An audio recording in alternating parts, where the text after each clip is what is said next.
மையம் ஊடக நேயர்களுக்கு வணக்கம். நீங்கள் இணைந்திருப்பது மையத்தின் காலை நேர பிரதான செய்திகளுடன். முதலில் தலைப்புச் செய்திகள். மாணவியின் மரணத்தின் பின்னணியில் தேசிய மக்கள் சக்தி ஒருங்கிணைப்பாளர் அம்பலப்படுத்திய நாமல். வவுனியாவில் இளம்பெண் சடலமாக மீட்பு, வெளியான தகவல். இடையூறை ஏற்படுத்தியதால் சபையிலிருந்து வெளியேற்றப்பட்ட அர்ச்சுனா எம்பி. தென்னிலங்கையில் துப்பாக்கிச் சூடு. கொழும்பு மாநகர சபையை கைப்பற்ற பேரம் பேசும் அரசாங்கம், நாடாளுமன்றில் பகிரங்க குற்றச்சாட்டு. எல்லையில் கடும் பதற்றம், 50 இந்திய ராணுவ வீரர்களை கொன்றதாக அறிவித்த பாகிஸ்தான். காசாவில் இரு பாடசாலைகள் மீது இஸ்ரேல் நடத்திய தாக்குதல்களில் 49 பேர் உயிரிழப்பு. லாகூரை தொடர்ந்தும் கராச்சியில் குண்டுவெடிப்பு, பாகிஸ்தான் மக்கள் பீதி. தொடர்பான விரிவான செய்திகள்.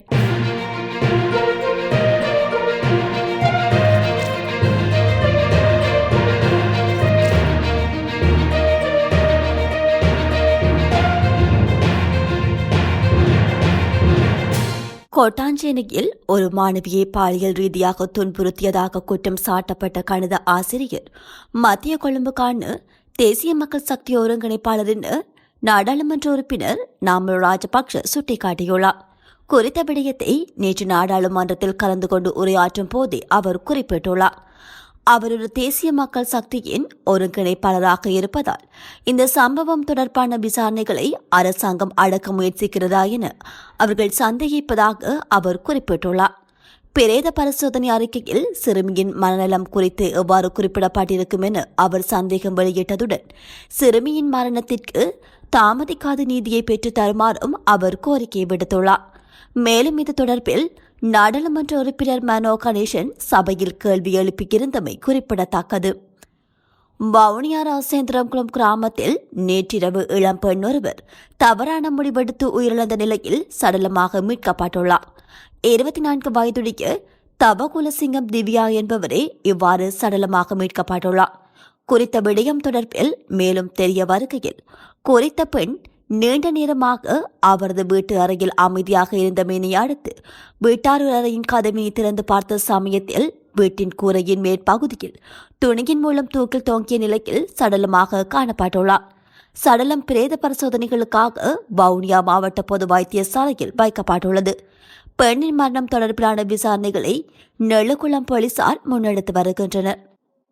பாராளுமன்ற நடவடிக்கைகளுக்கு தொடர்ந்தும் இடையூறு ஏற்படுத்தியமை காரணமாக நாடாளுமன்ற உறுப்பினர் ராமநாதன் அர்ச்சுனா பாராளுமன்ற அறையிலிருந்து வெளியே அழைத்துச் செல்லப்பட்டார். நேற்று பாராளுமன்றத்தில் நடைபெற்ற விவாதத்தின் போது எழுப்பப்பட்ட கேள்வியால் ஏற்பட்ட சிக்கல் நிலை காரணமாக அர்ச்சுனா எம்பி சபையிலிருந்து வெளியேற்றப்பட்டுள்ளார். சபை முதல்வரும் அமைச்சருமான பிமல் ரத்நாயக்கவின் உரைக்கு இடையூறு விளைவித்துக் கொண்டிருந்தார் என்று குற்றம் சாட்டப்பட்டு யாழ்ப்பாண மாவட்ட பாராளுமன்ற உறுப்பினர் அர்ச்சுனா ராமநாதனை சபையிலிருந்து வெளியேற்ற உத்தரவு பிறப்பிக்கப்பட்டுள்ளது. சபை அமர்வுகளை குழப்பும் வகையில் ஒழுங்கு பிரச்சினை என்று கூறி அவர் குழப்பம் விளைவிப்பதாக சபை முதல்வர் சுட்டிக்காட்டியதை அடுத்து இந்த உத்தரவு பிறப்பிக்கப்பட்டுள்ளது. கொழும்பு புறநகர் பகுதியில் உள்ள விகாரை ஒன்று காரையில் துப்பாக்கிச் சூடு இடம்பெற்றுள்ளது. குறித்த துப்பாக்கிச் சூடு சம்பவம் கொட்டாவ மேபல்ல பகுதியில் இடம்பெற்றுள்ளது. இந்த துப்பாக்கிச் சூட்டில் ஒருவர் காயமடைந்து வைத்தியசாலையில் அனுமதிக்கப்பட்டுள்ளதாக காவல்துறையினர் தெரிவிக்கின்றனர். மேலும் சம்பவம் தொடர்பான மேலதிக விசாரணைகளை காவல்துறையினர் மேற்கொண்டு வருகின்றனர். கொழும்பு மாநகர சபையின் அதிகாரத்தை பெற்றுக்கொள்ள பல உறுப்பினர்களுடன் அரசு மில்லியன் கணக்கான ரூபாய் பேரம் பேசி வருகிறது என கொழும்பு மாவட்ட நாடாளுமன்ற உறுப்பினர் SM மரிக்கார் சுட்டிக்காட்டியுள்ளார். நாடாளுமன்றத்தில் உரையாற்றுகையிலேயே அவர் இவ்வாறு குறிப்பிட்டுள்ளார்.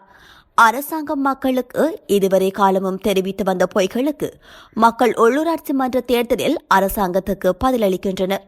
நாடாளுமன்ற தேர்தலில் 68 லட்சமாக இருந்த வாக்குகளை இந்த தேர்தலில் 45 லட்சம் வரை அரசாங்கம் குறைத்துக் கொண்டிருக்கின்றது.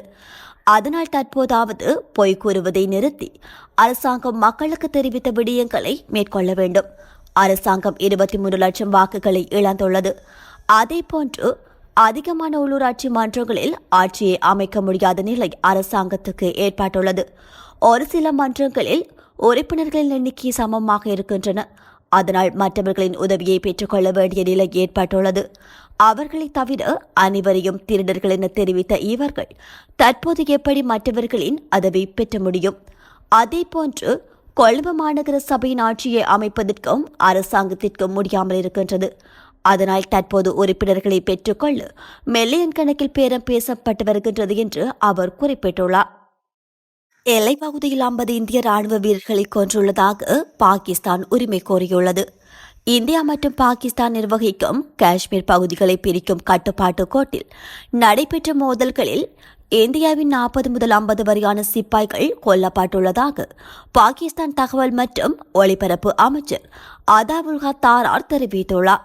பாகிஸ்தானின் தேசிய சபையில் உரையாற்றும் போது அவர் இதனை குறிப்பிட்டுள்ளார். இந்த விடயம் குறித்து இந்தியா இதுவரை எந்த மறுப்பு அறிக்கையும் வெளியிடவில்லை என்பது குறிப்பிடத்தக்கது. காசாவில் மக்கள் அடைக்கலம் பெற்றிருக்கும் 2 பாடசாலைகள் மீது இஸ்ரேல் நடத்திய வான் தாக்குதல்களில் உயிரிழந்தோரின் எண்ணிக்கை 49 அதிகரிப்பதோடு கொல்லப்பட்டவர்களில் பெரும்பாலானவர்கள் பெண்கள் மற்றும் சிறுவர்கள் என்று குறிப்பிடப்படுகின்றது.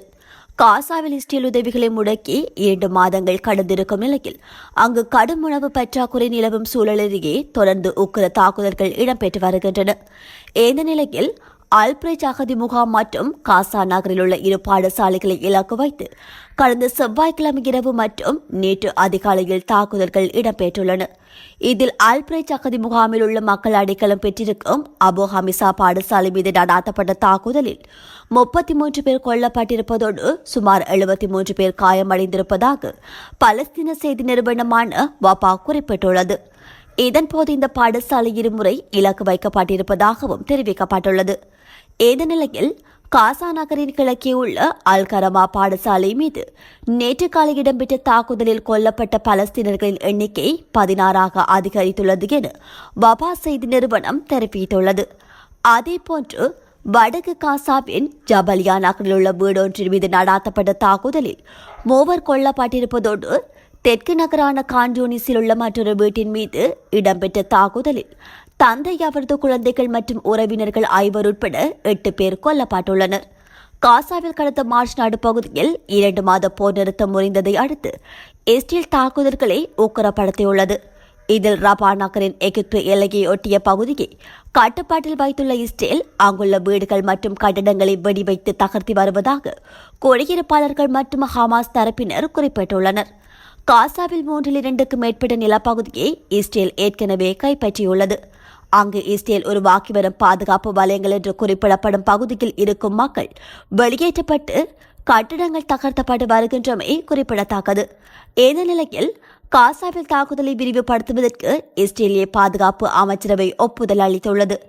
இதன்போது ஒட்டுமொத்த காசா பகுதியையும் இஸ்ரேல் கைப்பற்ற திட்டமிடுவதாக தெரிவிக்கப்படுகின்றது.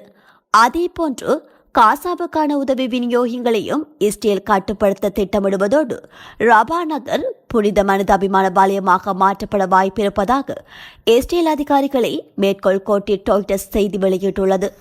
காசாவுக்கான உதவி விநியோகங்களை கடந்த மார்ச் 2ஆம் தேதி தொடக்கம் இஸ்ரேல் முடக்கி வரும் சூழலில் அங்கு உணவு விநியோகங்கள் முற்றாக தீர்ந்துவிடும் நிலையை எட்டியிருப்பதாக உதவிக்குழுக்கள் எச்சரித்துள்ளன. அனைத்து வகையான உதவிகளும் தீர்ந்திருப்பதாகவும் ரொட்டி மாத்திரமே எஞ்சியிருப்பதாகவும் பலஸ்தீன அகதிகளுக்கான ஐநா நிறுவன முகாம் ஒன்றில் தஞ்சமடைந்திருக்கும் 6 குழந்தைகளின் தாயொருவர் குறிப்பிட்டுள்ளார்.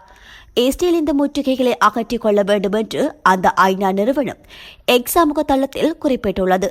இந்த மனிதாபிமான பேரழிவு முன்னர் காணாத புதிய நிலையொன்றை அடைவதை தடுக்க ஒருங்கிணைந்த சர்வதேச முயற்சி வேண்டும் என்று வலியுறுத்தியுள்ளது.